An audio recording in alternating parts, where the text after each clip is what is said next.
Assalamualaikum warahmatullahi wabarakatuh. Kembali lagi dengan saya Arianto, guru mata pelajaran Sistem Robotik. Di video kali ini saya akan menjelaskan tentang komponen-komponen sistem robotik, yaitu sensor. Nah, sensor ini adalah bagian yang utama dalam komponen sistem robotik.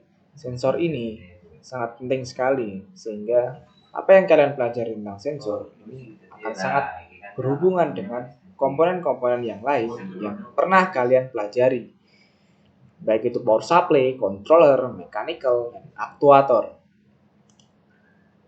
Sensor adalah suatu perangkat yang digunakan untuk mendeteksi adanya perubahan lingkungan fisik atau kimia untuk kemudian diubah menjadi besaran listrik.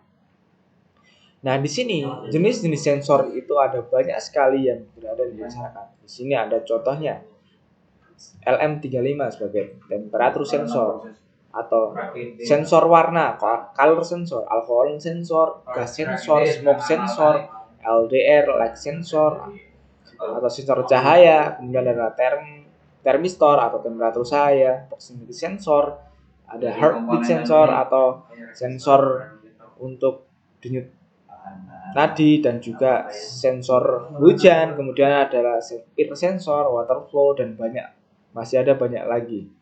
Di sini karena banyaknya sensor, untuk pada mata pelajaran sistem robotik kita hanya beberapa fokus yang memang digunakan atau sering digunakan di industri. Akan tetapi kalian semua bisa banyak belajar tentang sensor karena sensor memiliki banyak macamnya. Oke, langsung saja. Yang pertama itu ada limit switch. Sensor limit switch adalah sebuah alat elektronika digunakan secara otomatis mendeteksi keberadaan benda secara mekanik untuk memutuskan atau menghubungkan arus listrik. Bisa dikatakan untuk memulai awal pergerakan benda dan membatasi akhir pergerakan benda. Nah, sensor limit switch ini mempunyai 3 terminal untuk wiringnya. Terdapat yang namanya common, kemudian ada normally close, dan juga normally open. Dan di sini kita bisa melihat bentuk fisiknya dari sensor limit switch. Ini banyak digunakan di industri untuk mesin-mesin otomatis. Nah, kita juga bisa melihat di sini ada yang namanya common atau di sini COM. Kemudian ada normally close, di sini disingkat menjadi NC. Kemudian di sini ada normally open. Di sini di gambar ini disingkat menjadi NO. Nah, kalian harus terbiasa dengan bahasa-bahasa atau kata-kata ini karena bahasa ini sering kita gunakan atau sering kita jumpai ketika berhadapan dengan komponen sensor ataupun dengan saklar.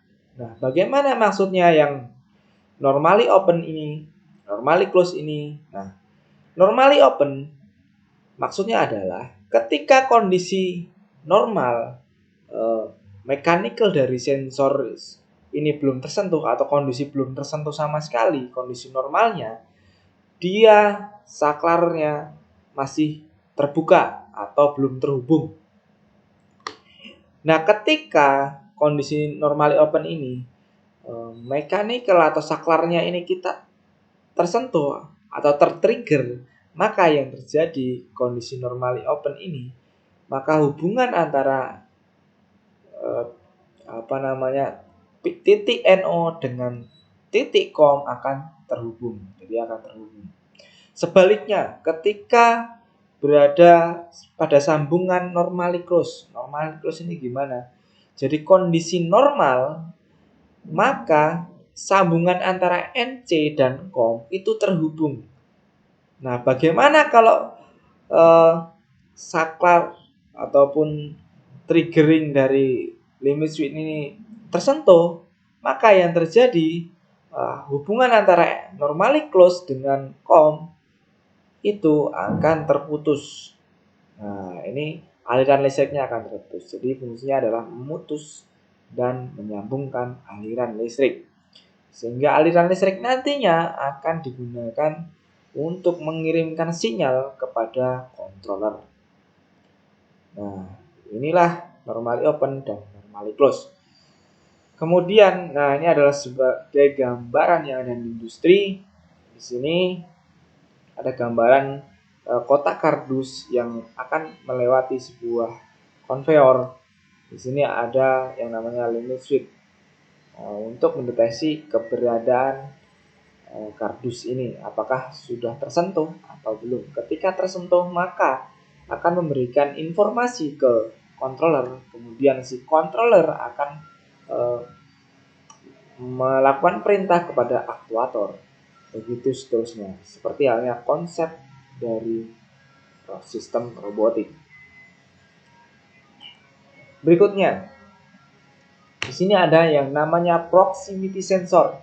Nah, proximity sensor adalah sensor elektronik yang mampu mendeteksi keberadaan objek di sekitarnya tanpa adanya sentuhan fisik.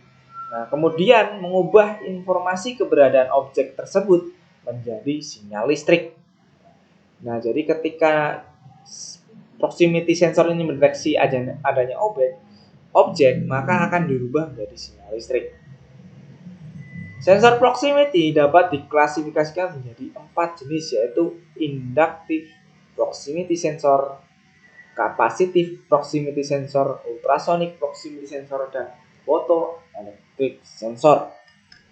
Nah, sensor proximity ini umumnya digunakan untuk mendeteksi keberadaan, kedekatan, posisi, dan mengandalkan mesin otomatis dan sistem produksi. Mesin yang menggunakan sensor kedekatan ini atau proximity ini termasuk mesin pengemasan, mesin produksi, mesin cetak, mesin cetakan plastik, mesin pengerjaan logam, mesin pengolah makanan, dan banyak lainnya. Jadi sangat fleksibel digunakan pada mesin-mesin otomatis yang ada di industri. Nah, di sini ada sebuah gambaran bahwa proximity sensor digunakan untuk mendeteksi adanya pergerakan dari produk di line produksi di industri. Jadi untuk mendeteksi adanya produk, kemudian ketika sudah mendeteksi produk, maka pada konveyor akan berhenti. Kemudian pada sisi yang lain ada proximity yang lain mendeteksi adanya objek, kemudian memerintahkan motor untuk mengambil komponen yang lain untuk dimasukkan ke dalam produk yang lain yang ada di konveyor. Nah, di sini proximity sensor memberikan informasi kepada controller yang akan diteruskan kepada aktuator. Berikutnya, inductive proximity sensor adalah sensor kedekatan yang digunakan untuk sensor mendeteksi keberadaan logam, besi, dan non-ferro atau yang bukan besi. Nah, di sini kita bisa melihat gambaran inductive proximity sensor. Ketika sensor proximity induktif ini mendeteksi adanya benda, maka sinyalnya tidak ada.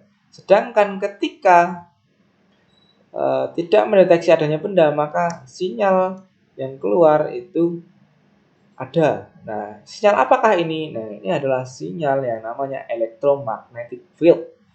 Nah, electromagnetic field ini yang berfungsi untuk mendeteksi adanya target. Di sini kita bisa melihat ketika ada sebuah target, maka inductive proximity sensor akan memberikan sinyal tidak ada. Sedangkan ketika tidak mendeteksi adanya target, maka pada sinyalnya akan menghasilkan gelombang kembali. Kita bisa melihat bahwa inductive proximity sensor itu adalah yang seperti ini. Nah, di dalamnya itu ada beberapa komponen-komponen yang nantinya diolah kemudian bisa menghasilkan namanya sinyal elektrik. Nah, banyak pengolahan, ada pengolahan yang pertama ada osilator, ada trigger level signal converter, kemudian ada amplifier atau triggering, kemudian baru output. Yang output itu nantinya sinyal elektrik tadi itu akan dikirimkan kepada controller. Kemudian controller akan mengolah datanya sehingga akan mengambil keputusan yang sesuai dengan program dari controller. Di sini kita bisa lebih detail lagi pada bagian sensing phase. Di sini ada target, kemudian ada lilitan kawat tembaga, kemudian ada magnet. Disinilah konsep utama inductive proximity sensor. Dasar jadi cara kerjanya adalah ketika pada bagian lilitan koil ini dialiri listrik dan juga di sini ada sebuah magnet, maka akan menghasilkan elektromagnetik. Elektromagnetik ini yang digunakan untuk mendeteksi adanya sebuah objek, yaitu logam besi dan juga bukan logam besi. Nah, berikutnya yaitu ada capacitive proximity sensor. Adalah sensor jarak yang dapat mendeteksi gerakan, komposisi kimia, tingkat dan komposisi cairan maupun tekanan.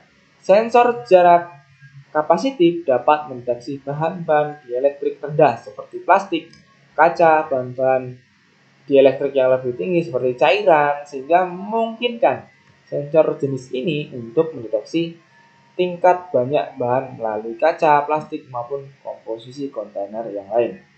Jadi sensor capacitive proximity sensor ini bisa mendeteksi berbagai macam baik itu kimia, cairan, dan kaca, plastik, dan yang lainnya. Berbeda dengan inductive proximity sensor. Nah, sensor jarak kapasitif ini pada dasarnya mirip dengan sensor jarak induktif. Perbedaannya adalah sensor kapasitif menghasilkan medan elektrostatik, sedangkan sensor induktif menghasilkan medan elektromagnetik. Jadi pada bagian sensingnya, pada bagian depannya, pada capacitive proximity sensor itu menghasilkan medan elektrostatik untuk melakukan sensing ataupun untuk mendeteksi adanya benda atau target. Nah, di sini berkebalikan dengan inductive proximity sensor. Ketika sensor kapasitif mendeteksi adanya target, maka yang terjadi sinyal gelombang yang dihasilkan oleh sensor itu akan ada. Sedangkan ketika tidak mendeteksi adanya target atau objek, maka dia tidak ada sinyal gelombang. Di sini ini adalah contoh gambaran dari capacitive proximity sensor.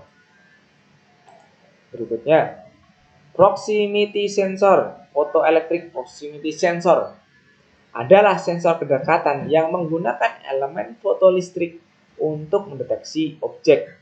Sensor kedekatan fotolistrik terdiri dari sumber cahaya atau pemancar dan penerima. Di sini ada 3 macam jenis dari photoelectric proximity sensor, yaitu ada true beam, kemudian ada retroreflective, kemudian ada diffuse atau direct reflection. Berikutnya, photoelectric proximity sensor terdiri dari 3 jenis sensor. Yang pertama, true beam. Nah, di sini ada true beam, gambaran true beam. Emitter dan receiver ditempatkan secara terpisah, mendeteksi suatu objek. Ketika objek tersebut mengganggu berkas cahaya antara pemancar dan penerima, maka akan mendeteksi. Nah, di sini jika target menghalangi dari receiver dan emitter, maka akan mendeteksi adanya sebuah objek. Kemudian jika retroreflektif, ketika ada objek yang menghalangi dari emitter, maka yang terjadi adalah yang ditangkap oleh receiver maka itu tidak sempurna, sehingga di sini akan menghasilkan sinyal yang ditangkap oleh receiver. Kemudian ada diffuse atau direct reflection. Jadi dia langsung mendeteksi objek dari pantulan objek itu sendiri. Jadi langsung.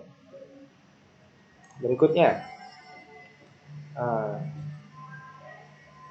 mungkin ini untuk sensor. Jika ada pertanyaan silakan ditanyakan. Jika tidak ada, mungkin saya cukup sekian. Masih ada banyak sensor yang harus dipelajari. Jadi untuk kasus kondisi pada sistem robotik ini, maka cukup sampai di sini. Jika ada pertanyaan silakan kalian tanyakan. Saya akhiri dari saya. Wassalamualaikum warahmatullahi wabarakatuh.